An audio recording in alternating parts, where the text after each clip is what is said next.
Jalin Om Rehan. Anggi dulu memang terpaksa menikah dengan Om Rehan, namun sekarang Anggi sudah nyaman menjadi anggota keluarga ini. Anak ayah juga sangat tampan. Anggi menyukainya. Anggi hanya butuh waktu untuk membuat suami Anggi mencintai Anggi. Jaya menatap Anggi dengan mata yang berkaca-kaca. Selama ini dia selalu berpikir kalau Anggi adalah anak yang polos dan masih kekanak-kanakan. Jaya tidak tahu kalau ternyata Anggi memiliki sisi dewasa. Apakah yang selama ini mereka lihat dari Anggi hanya topeng? Kenapa Anggi selalu menunjukkan sikap yang berbeda di setiap waktu? Terima kasih sayang. Ayah tidak salah menikahkan Rehan denganmu. Selain cantik, hatimu juga sangat baik. Ayah titip Rehan sama kamu. Rehan memang agak sedikit nakal, tapi ayah percaya suatu saat Rehan akan berubah. Maafkan ayah nak, ayah sudah melakukan kesalahan besar. Tapi apapun yang terjadi, ayah tidak akan pernah mengungkapkan kebenaran ini pada siapapun. Anggaplah ayah bejat, tapi ayah berharap ayah tidak akan membuat kesalahan lagi nak, ayah janji. Anggi mengangguk menanggapi ayah mertuanya. Dia beranjak dari duduknya lalu berdiri dan merentangkan kedua tangannya. Jaya tersenyum. Dia berjalan mendekat lalu memeluk Anggi penuh kasih sayang. Ayah janji ayah akan membiayai semua pengobatan ibumu. Ayah akan melakukan segala cara agar ibumu sembuh nak. Ucapan lembut di kepala Anggi terasa sangat nyaman untuk gadis itu. Dia memejamkan matanya sembari membayangkan kalau yang sedang dia peluk adalah ayahnya. Anggi bersyukur karena dia memiliki mertua juga keluarga yang sangat menyayanginya. Malam hari, Anggi terlihat sedang berpikir. Dia tidak mungkin terus tidur di walk-in closet. Apa yang harus dia lakukan supaya hubungan dia dengan suaminya ada kemajuan? Anggi tidak ingin simpanan suaminya terus bertingkah dan menguasai sang suami. Gadis itu terus berpikir sembari mondar-mandir. Matanya membola dengan binar yang terang. Anggi tersenyum. Dia membuka pintu walk-in closet sedikit, mengintip untuk melihat apakah suaminya ada di kamar atau tidak. Ketika Anggi melihat Rehan sedang memainkan laptop di atas ranjang, dia kembali menutup pintu lalu tersenyum lebar. Gadis itu mengacungkan jemarinya satu persatu, seperti orang yang sedang berhitung. Dan pada acungan jari ketiga, kelingkingnya suaranya langsung membuat Rehan menoleh ke arah walk-in closet. Brak! Anggi berlari lalu melompat merangkul leher suaminya dan mengaitkan kedua kakinya di belakang punggung sang suami. Om, tolong, ada kecoa. Anggi menunjuk dengan salah satu tangannya, namun wajahnya masih dia benamkan di curut leher suaminya. Om, Anggi takut, tolong usir kecoa itu. Rehan menyangga bokong Anggi agar tidak terjatuh.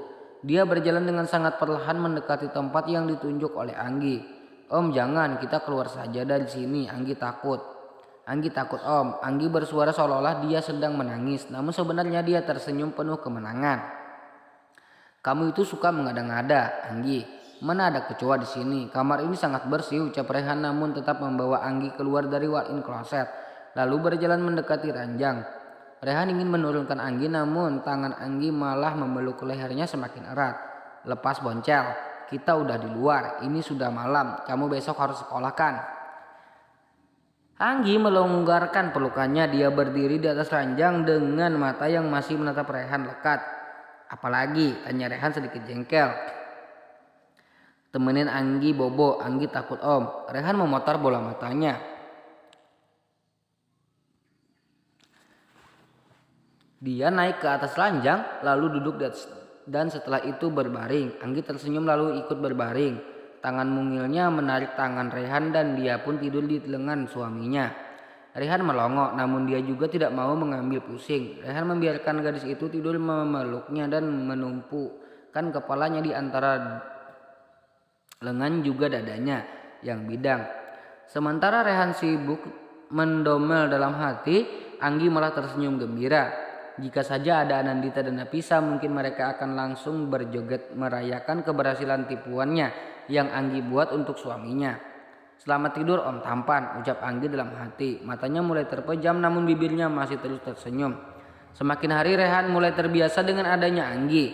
Ya meskipun itu selalu mengganggunya dan selalu membuatnya jengkel. Paling tidak Rehan sudah tidak kaget lagi dengan tingkah konyol sang istri. Seperti hari ini. Bocah itu sedang duduk bersandar sembari memejamkan mata. Sedangkan mobil mewah Rehan harus diderek karena Anggi tadi sempat nabrak pembatas di sirkuit.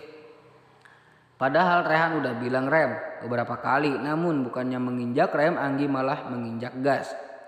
Boncel, kamu bisa santai begitu. Mobil kesayangan aku rusak gara-gara kamu. Sekarang mereka masih ada di dalam mobil. Sebenarnya Rehan bisa saja meminta orang yang ada di rumahnya mengirimkan mobil yang lain. Namun Anggi mengatakan kalau dia masih ingin stay di mobil supaya dia bisa merasakan adegan yang sempat dia lihat di drama-drama kesukaannya. Om, seharusnya Om itu nanya, Anggi kamu gak apa-apa kan? Kamu terluka gak? Ada yang sakit gak? Sebagai seorang suami harusnya Om itu lebih mengutamakan kebahagiaan seorang istri. Bukan malah sibuk mikirin mobil. Mobil itu bisa dibeli sedangkan Anggi tidak. Emang Om mau beli istri baik, cantik dan masih muda seperti Anggi di mana? Rehan hanya menatap gadis itu sedikit jengah. Rehan bicara satu baris, istrinya malah berbicara 10 bait. Sebuah kebiasaan Anggi jika sedang berdekatan dengan Rehan. Tapi kamu gak apa-apa kan? Kami baik-baik saja. Rehan berucap dengan santai. Anggi tersenyum sinis. Siapa bilang Anggi gak apa-apa? Anggi sakit Om, di sini. Anggi sakit di sini. Tunjuk Anggi pada dada sebelah kirinya. Matanya berkaca-kaca, entah apa yang terjadi, namun sepertinya gadis itu menyimpan kesedihan yang mendalam. Rehan terheran melihat Anggi yang tiba-tiba berkaca-kaca. Dia ingin kembali mengomeli gadis itu, namun dia mengurungkan niatnya. Dia lebih memilih untuk diam dan kembali fokus ke jalannya. Beberapa menit kemudian mereka akhirnya sampai di bengkel yang memang dikhususkan untuk merawat dan memperbaiki mobil-mobil mewah seperti mobil milik Rehan ini. Anggi turun masih dengan wajah yang dia tekuk. Tidak ada kehidupan bahagia dalam wajahnya. Awan mendung menyelimuti aura gadis itu. Rehan ingin menyela namun suara Anggi kembali terdengar. Anggi mau pulang Om.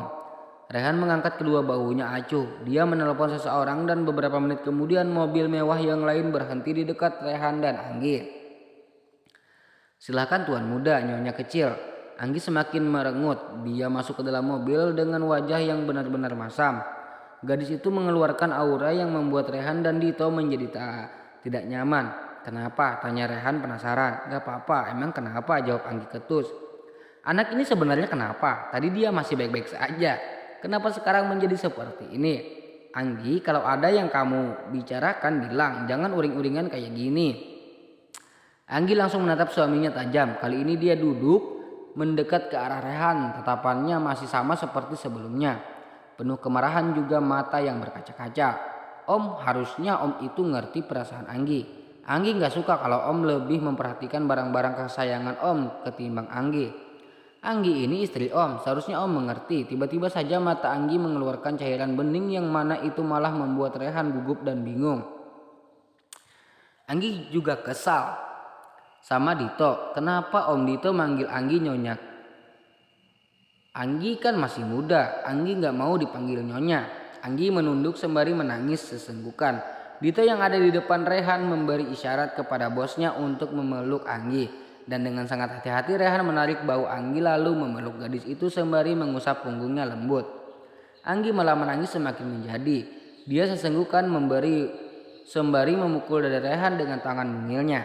Anggi benci Om Rehan dan Om Dito. Rehan menatap Dito penuh keheranan. Laki-laki itu berucap tanpa bersuara. Apa yang terjadi? Dito tersenyum. Dia ikut berbicara tanpa suara. Yang mana itu artinya Dito hanya menggerakkan bibirnya saja. Mungkin nyonya kecil sedang datang bulan tuan muda. Rehan membulatkan mulutnya. Kenapa juga Dito harus lebih tahu kebiasaan istrinya daripada dia sendiri? Setelah mengerti apa yang terjadi, Rehan semakin memposisikan dirinya agar nyaman untuk Anggi bersandar. Tangan besarnya dia gunakan untuk mengelus kepala, juga mengelus punggung Anggi lembut. Dito yang melihat itu hanya tersenyum. Setelah 2 bulan mengikuti Rehan dan Anggi, dia menjadi sangat hafal dan sangat tahu karakter juga kebiasaan Anggi. Mungkin ini agak aneh, tapi karena Dito bekerja untuk Rehan, kalau dia tidak tahu apa-apa malah akan semakin aneh bukan?